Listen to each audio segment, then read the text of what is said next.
Hi, I'm Beck. I love books. This isn't the video I planned to bring you today, and this isn't the video I want to bring you today, but I feel like it's the video that I should bring you today. So, let's talk about the Polari Prize. If you are active on Instagram or TikTok or YouTube indeed, and you have a book account in terms of social media, you will probably already know what has happened with the Polari Prize.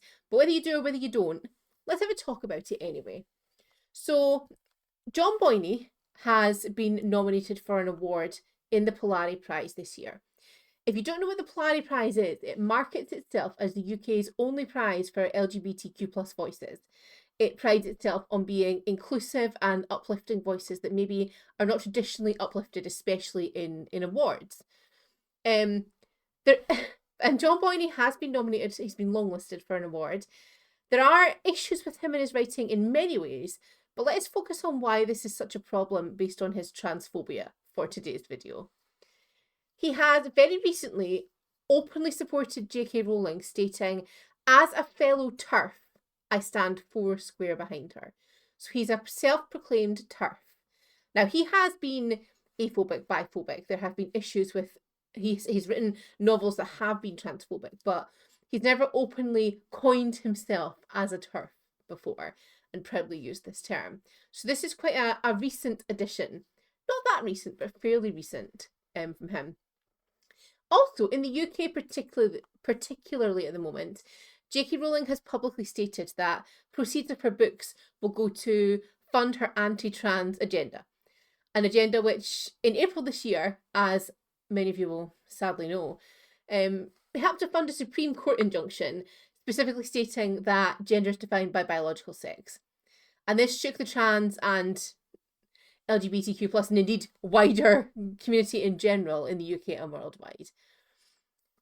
So we have a TERF nominated for a prize that is supposed to uplift and support all people in the LGBTQ plus umbrella. It's not an isolated incident, however, which is kind of what makes this worse, either for the Polari Prize founder or for publishing and prizes. The Women's Prize for Fiction this year nominated Adichie, who is also a TERF. It caused great worry, criticism and boycotting of the prize for quite a number of readers.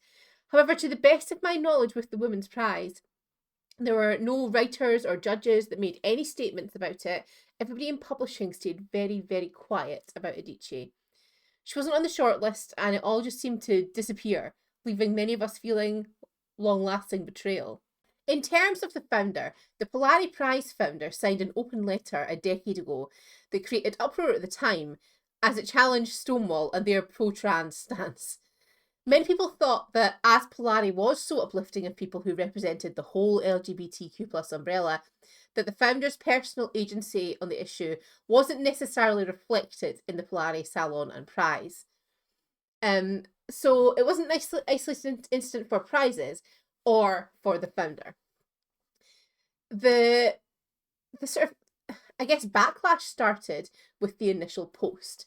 Now, initially, Polari posted the nominees and then seemed not to be outwardly active on social media for a couple of days. They didn't have their comments off. Lots of people were commenting, saying, "This is really hurtful, nominating this person who is so anti-trans," during a time when the trans community are more vulnerable than ever, especially in the UK.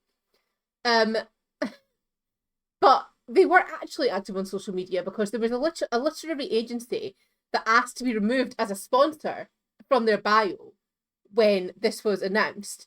And they were active enough to read that comment and remove the publisher from the literary agency, from the bio. So Polari were obviously aware of the uproar.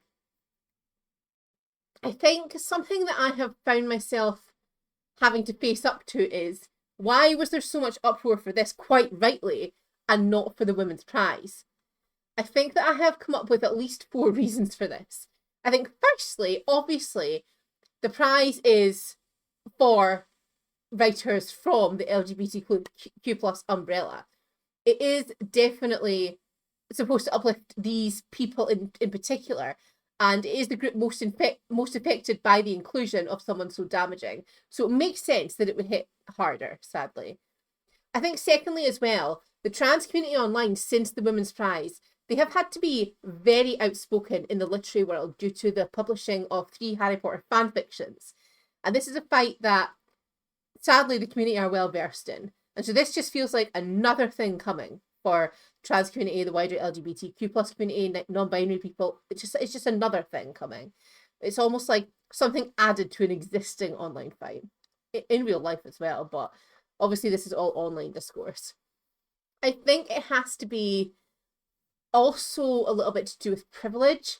So the readers of the Women's Prize mostly, some of them that I spoke to at the time when the announcement was made for the Women's Prize long list, had no idea about Adichie's views, and also didn't see how they not reading these books would help in any way. Marginalised communities are sadly far more attuned to injustices because they face them in their own lives, and therefore they're better versed in how community action, how statements, how speaking up for people who maybe aren't even the same as you but needs spoken up for. They're just so much better versed in having to stand up for themselves. Shouldn't have to be, but they are. But I think the fourth thing, and the absolute nail in the coffin, to be honest, of why the Polari Prize has been so hurtful is the prize's statement that they released after they saw the backlash. Unlike the Women's Prize, they did release this statement. They maybe shouldn't have. In the statement, they defended the inclusion of Boyne, saying they do not eliminate books based on the wider views of a writer. Is it just me? Or are the wider views of a writer something like, oh, I think that the earth is flat, or I think my favourite season is autumn, or you should put the cream before the jam on a scone? It's not, I think this entire group within the queer community should be ridiculed for existing. That's not a wider view. That's a fundamental human right. Polari said that they regret the upset and hurt that this has caused, and it causes them great sadness to lose Nicola Deanan as a judge. So they didn't apologise, firstly. They regret the upset and hurt. But obviously they don't regret it too much because they're quite, they're sad about losing Nicola Deanan as a judge, but they'd rather lose Nicola Deanan as a judge than just take one TERF off the list.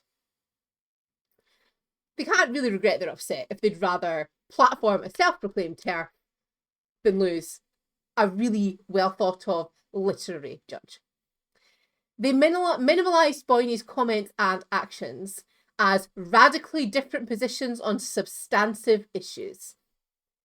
The comments echoed my sentiments and the sentiments of most people that were there.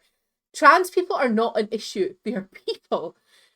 They dehumanized trans people in their statement with one hand, and then at the end of the statement were like, it is important to us that trans and non-binary people feel welcome, safe and supported. So they chose to ignore all 500 odd comments saying this is not right. We're like, oh well, we regret the hurt. It's just a little issue, and we hope that you feel supported. In what way is that a prize supporting people who are meant to be their community? It's just so obviously this has become a bit of a snowball now. I think that it is a good thing, and hopefully the prize are reflecting hard on this. As I record this, several writers have withdrawn from the prize, and some of these are individuals that are much smaller writers in terms of readership than Boyne. Like, ironically, this will do absolutely nothing to Boyne's career. He doesn't need this nomination from the Polari Prize.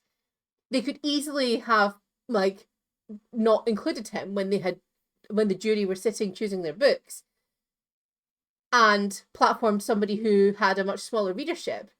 And look, uplifted them. Him being nominated wouldn't have uplifted him in any way, shape or form. He already has a huge readership. So as I said, as I record this, several writers have withdrawn from the prize, and a lot of them are smaller writers with a smaller readership.